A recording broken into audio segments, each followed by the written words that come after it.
how do you manage to apply discipline on yourself rather than just do what you like? Discipline is really overrated. Discipline is just you fighting with yourself to do something you don't want to do.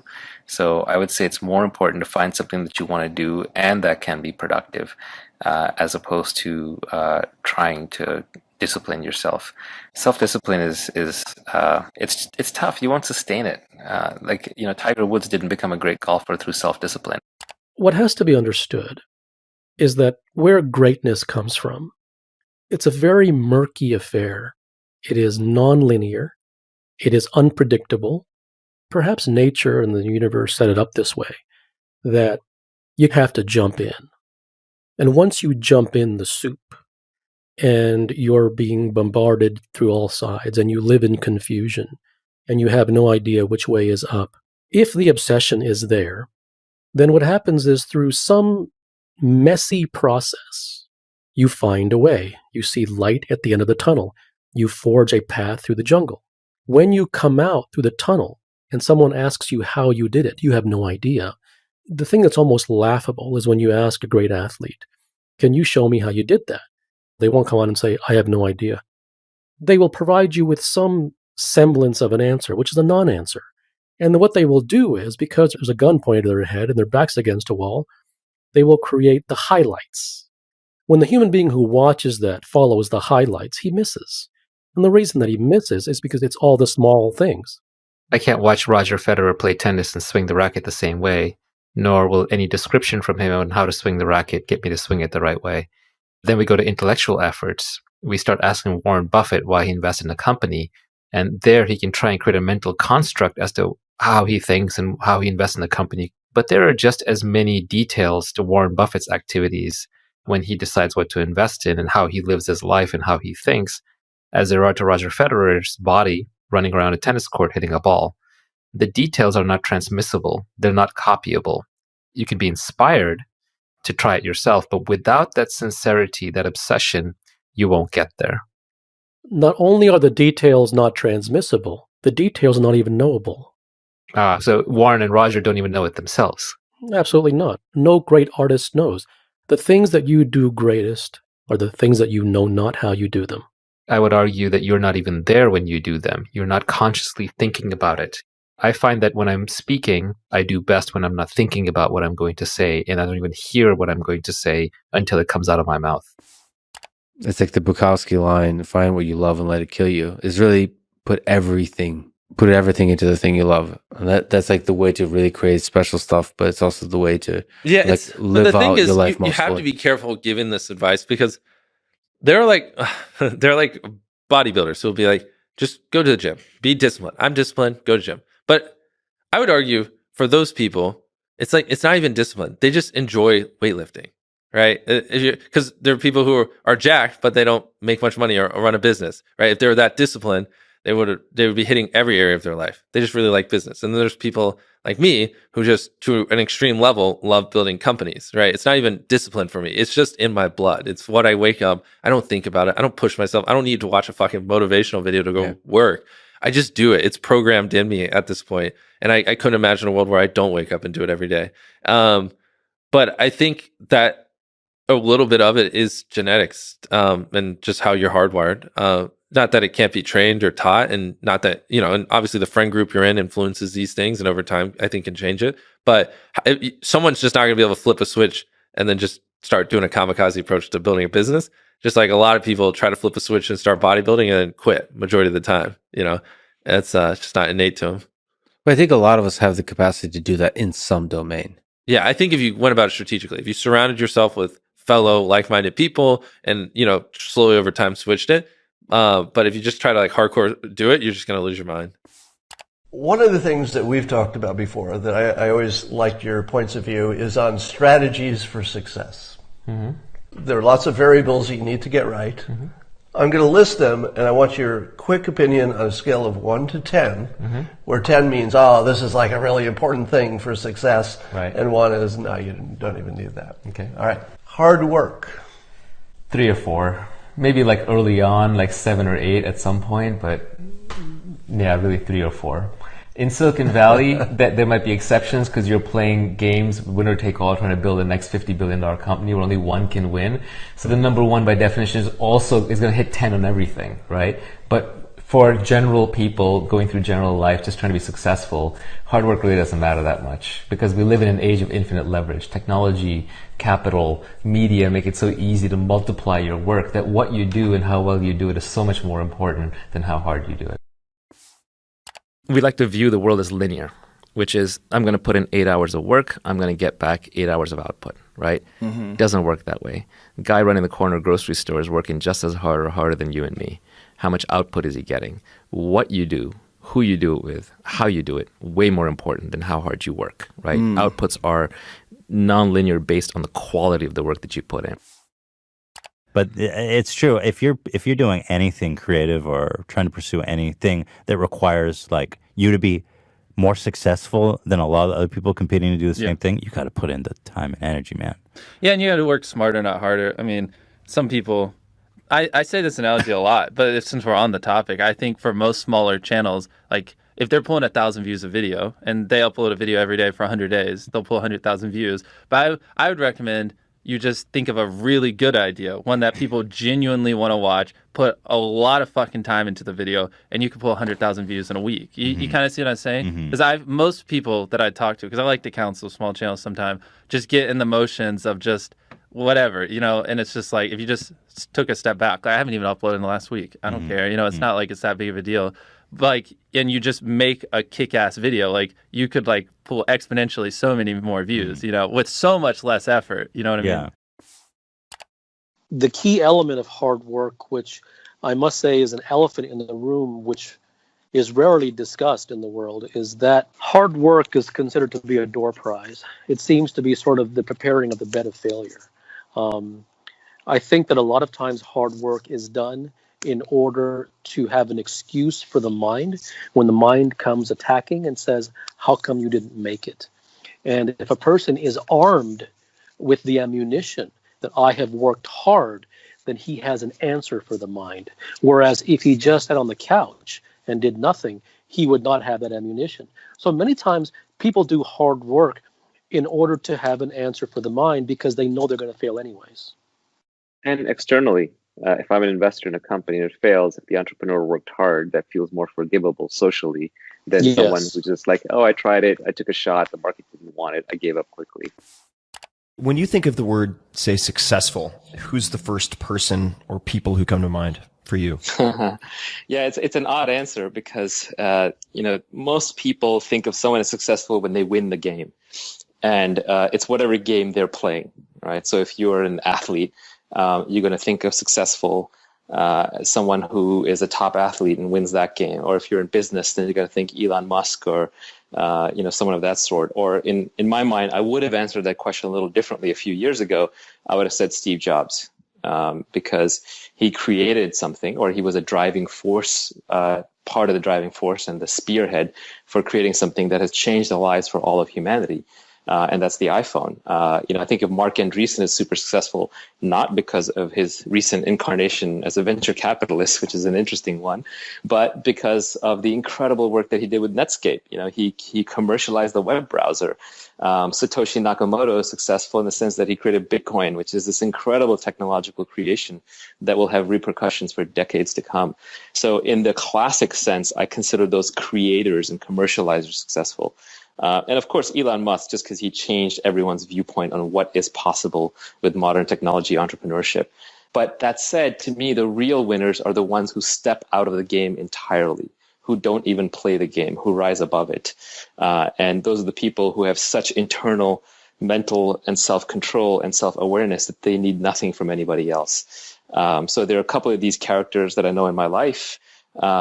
Some older gentlemen that I like to kind of learn from, and we mentioned our Polish friend earlier.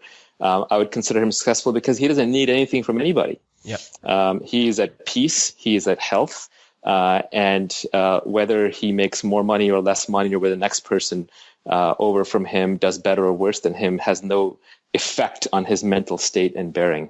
And historically, I would say that the legendary Buddha or Krishnamurti, whose stuff that I like reading, they are successful, quote unquote, in the sense that they step out of the game entirely. Winning or losing does not matter to them. There's some line that I read somewhere that all of man's troubles arise because he cannot sit in a room quietly by himself for half an hour. Right? And if you could literally just sit, if you could just sit for 30 minutes and be happy, you are successful. And I think that is a very powerful place to be, but very few of us get there. Since we have all night, Arvind, I wanted to tell you the story of this very stressed out investment banker. So there's this guy in New York who's an investment banker working like 100, 120 hours a week, totally burnt out, just flaming out, just with this intense. And he's, of course, making a lot of money, but he is just stressed out beyond belief. So he does some research, and he finds this little tiny Mexican fishing village, which is in a very remote part of Mexico, where there is a small, one-room resort, and no humans. He'd be the only guest, and there's no one around for miles. He said, that's the place for me. So he goes over and he books himself for a week at that place to recuperate from New York. And in the morning, he gets up and he notices that there's a hut just off the beach, and this Mexican guy in this hut. Have you heard this story before? No. Yeah, I know. All my stories are original. So he sees this Mexican guy in this hut, and this Mexican guy pulls out a small boat, a small little canoe, and he takes it out in the ocean. And then he's gone for like an hour, hour and a half, and he comes back with 2 fish. And then he makes a little fire and, cooks 1 fish, and then that's his lunch. Then he goes and takes a nap. Then he wakes up in the evening, cooks the 2nd fish, and that's his dinner. And then, he's just hanging out in his hut and goes to sleep. And then the next morning, the banker notices again in the morning, the guy wakes up, takes his boat, goes out in the ocean, gets the 2 fish, comes back, again, cooks 1 fish, takes the nap, 2nd fish. And after 3 days, the banker can't take it anymore. Okay, so he goes and talks to the only human he can, which is the Mexican fisherman. And so he says that, when you go out in the ocean, could you catch more than 2 fish?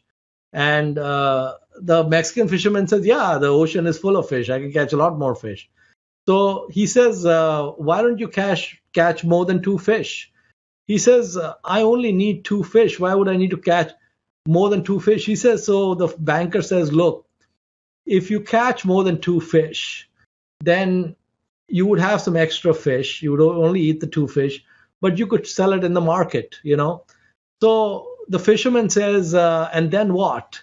He says, well, then you'd have some money. And, as you keep getting these more fish and you get more money, what you can do is you can get a 2nd boat and hire a guy, and he's going to go out in the boat and fish as well. And he's going to catch a bunch of fish too. And now you'll have more fish because you'll pay the guy, but you'll have some left over, and you'll have more to sell in the market. So the fisherman says, and then what? He says, then, we're going to keep doing this. And of course, we're going to have a fleet, which is going to be bringing in this fish, but then we're going to vertically integrate. So instead of selling the fish into the market, we're going to set up a canning operation. And we're not going to let those scumbags take all the margin by doing the canning themselves. We're going to do the canning. And, we're in this great part of the country. We're going to create a great brand. And we're going to have this, organic, fish and all this stuff. And we're going to can it. And we're going to then, send it out all over the world. So the fisherman says, and then what? He said, and then, I'm going to take you public. I'm your man. I can take you public. We can do an IPO, and then, you're going to have lots of money and, great life and such. And he says, and then what? He said, then, when you want to take a vacation, you can come here and hang out. And the fisherman just looks at him, that he's already there. Story, Mohnish. I actually do think you've told me this story, but it's one of the things I wanted to say with the class is, don't be like the banker, be like the fisherman. So think of life in terms of the essence of life. There are some basic fundamentals. The first essence of life, is the banker's forgotten, is life is finite. Okay, it's not infinite. The second essence of life is that, like my dad used to say, we come to this world naked and we leave this world naked. No one's taken even a pin with them. So basically, whatever we get in this world is going to get recycled back in one way or another. So we don't know how long we are on earth. We don't know how we'll leave. And so the best thing you can do is not defer things into the future, but take it into the present, like the fisherman has. Reflections. You need a genuine obsession to succeed. A segment from the book The Subtle Art of Not Giving a Fuck by Mark Manson. I wanted the reward and not the struggle. I wanted the result and not the process. I was in love with not the fight, but only the victory. And life doesn't work that way. Who you are is defined by what you're willing to struggle for. People who enjoy the struggles of a gym are the ones who run triathlons and have chiseled abs and can bench press a small house. People who enjoy long work weeks and the politics of the corporate ladder are the ones who fly to the top of it. People who enjoy the stresses and uncertainties of the starving artist lifestyle are ultimately the ones who live it and make it. Hard work is overrated. What matters is good judgment. Naval Ravikant tweeted, "In an age of infinite leverage, judgment is the most important skill." Let's analyze this quote in two parts, the leverage and the judgment. The infinite leverage means that your product or service can be replicated infinitely with the internet at no marginal cost, and you can get paid by each of these replications. This is why pure hard work is much less relevant in our current environment, because you don't have to hustle anymore to make the replications, as now you can delegate this to the robots behind the internet. As Naval also quoted, "An army of robots is already here. It's very cheaply available.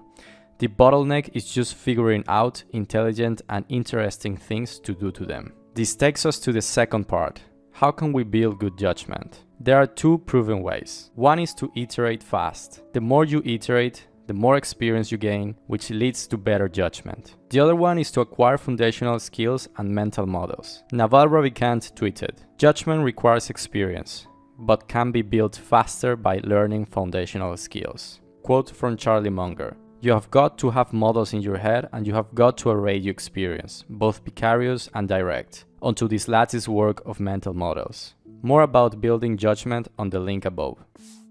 Success is a completely internal metric. Quote from Nassim Taleb, "Contra the prevailing belief, success isn't being on top of a hierarchy. It is standing outside all hierarchies." Would you like to get access to the finest nuggets from the best books out there? If you do, you should check out Shortform, the platform that I use to learn from books, including my all-time favorites Poor Charlie's Almanac, the Almanac of Naval Ravikant, and the book series of Nassim Taleb. For disclosure, Shortform is not sponsoring this video, but there is an affiliate link in the video description. I've been talking about Shortform for a long time because I love using it and it has helped me to learn from books in a super efficient way. Shortform takes high quality books and creates carefully crafted summaries which contain all the big ideas from the books. The length of the summaries depend on the amount of nuggets in the books. One thing I really love about Shortform is that for any book summary it connects the ideas with many high quality online articles, and many times other books that are also on the Shortform library. For instance, I read the summary of the book Still Like an Artist by Austin Kleon, and the ideas are connected to ideas from other books such as Ego is the Enemy by Ryan Holiday, Deep Work by Cal Newport, and On Writing by Stephen King. All of these books are on the Shortform library and most of them makes connections to other books as well, plus the connections to many online articles. So the knowledge grows exponentially through a natural chain of ideas. I think that learning this way can help us to build a network of mental models in a very efficient way, and mental models are very important for building good judgment. If you are interested in Shortform, you can visit visit my special link shortform.com/picking-nuggets or use the link in the description below to get free unlimited access for 5 days and a 20% discount on the annual subscription if you choose to keep going after the end of your trial.